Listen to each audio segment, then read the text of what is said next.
Have you ever wondered how some traders seem to always spot golden opportunities in the market while other traders do struggle? Well, let me show you exactly how I caught a winning trade this week and how you can also do the same. I will show you the strategy, the setup, and the mindset behind it so that you can always start making smarter trading decisions too. So here's what happened. We did take a trade on Jump 10 Index this week. This was among our trade that we took on a risk reward ratio of 1:3. Our perfect system of consistency is a risk reward ratio of 1:3. So how do we enter a sell position in this market? Well, as day traders, as I always say in all of my videos, you have to always start doing your analysis on the daily time frame. So let us gather the information that we got on the daily time frame. First of all, you can see that this market was moving in a downtrend direction. You can see the series of lower lows, lower highs, and lower lows. And you can see the market was supposed to come to this point right here, and it did play out, but it closed above this level right here. So what does it say to us? Does it say the downtrend is over? Well, technically, yes. A downtrend market is said to be over if the previous lower high is broken, which the market did right here. So how did we come to a conclusion that we are always going to look for sell opportunities in this market? It will come to this conclusion of validation and invalidation point. Let me draw an illustration for you right here. If you always came into the market and you see the market that was moving in any particular direction, let's say an uptrend or downtrend in this way. For this case, I will use a downtrend direction so that it can be relatable to this structure you are seeing right here. So this is how the downtrend market is always supposed to move. Higher low, higher high, higher low, and technically the market is supposed to come inside this area so that it can continue with its downtrend direction. But you'll find sometimes the market just doesn't come inside this area and it just makes a mini lower high right here and it continues its direction, and after the break of this structure the market will find coming inside this area and it plays out. For the case, this case is so similar to this point right here. So you can notice that after the break of this structure right here, the market did come inside to retest this level before playing out, right? But after the break of the previous structure right here, the market did not come inside. So this concept is known as invalidation and validation point. You can see this point right here, this area of liquidity was not consumed, hence an invalidation point, while this area was consumed. So this was just a validation point. So if you've ever been hearing those terminologies of validation and validation, it just means this way. This one was not validated, this one was validated.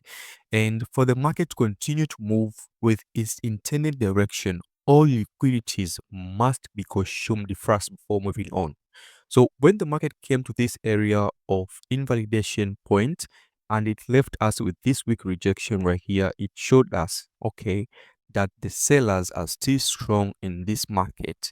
That's why you have to understand what each candlestick, the information that you can get on that candlestick, because hey, the market communicates us through candlesticks. All right.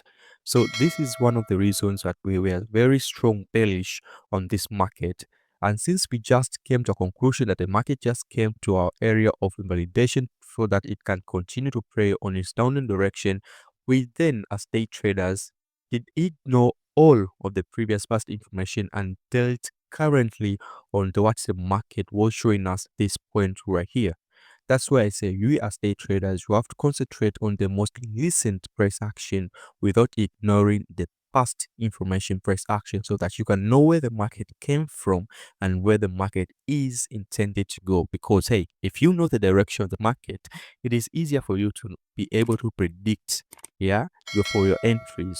So let us see on this video how we were able to get this selling opportunity. You can see right here this market started moving in series of downtrend inside the major structure. We can see here we have our lower low, lower high, lower low, lower high, and the market came inside this area of liquidity and it played out. But let's say you were off the charts and you missed this information and you wanted to be a part of this trade. That's where we went on the 1 hour time frame to see if we get some continuation entries, because hey, we already know where this market is going. It's going down. And if it's going down, how the market is moving while it is going down, it's very simple. The market moves in series of lower lows and lower highs. Just as simple as that.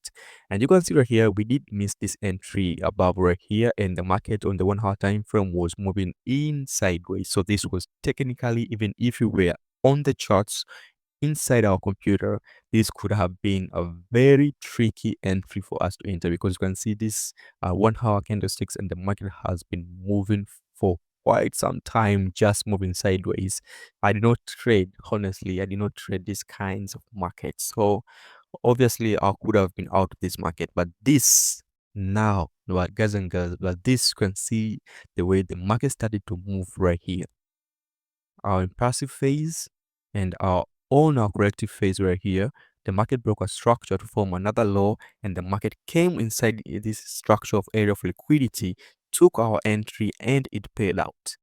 You can see how beautiful this trade was, and our risk reward ratios are always 1:3 or stop loss.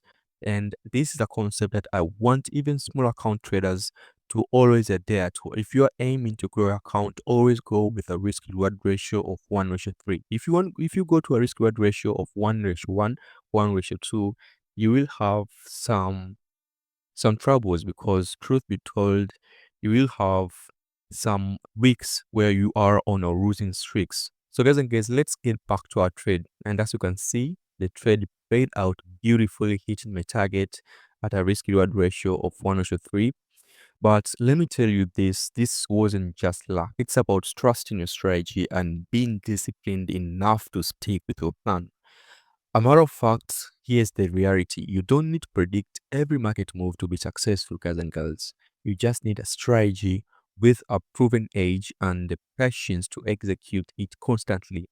This trade is a proof that preparation and patience, without forgetting patience, because you can see here our patience was tested by the market was moving this sideways. This is a 1 hour candlestick, so each candle that you are seeing here is, it took 1 hour to complete, and you can see all these hours the market was just moving sideways. And if you add discipline to it, eventually your trading journey will start to pay off. There were moments where I could have second guessed myself on this trade, but I trusted the process and it worked. All these trades were shared in the Telegram group. If you want to join my Telegram group, the link can be found in the description below. Guys and girls, if this breakdown added value to your trading, do not forget to like this video and subscribe to Forex Clubhouse for more insights. Let me know in the comments what strategy you're using and how I can help you improve. Let's grow together. I wish you a successful trading journey, and bye bye.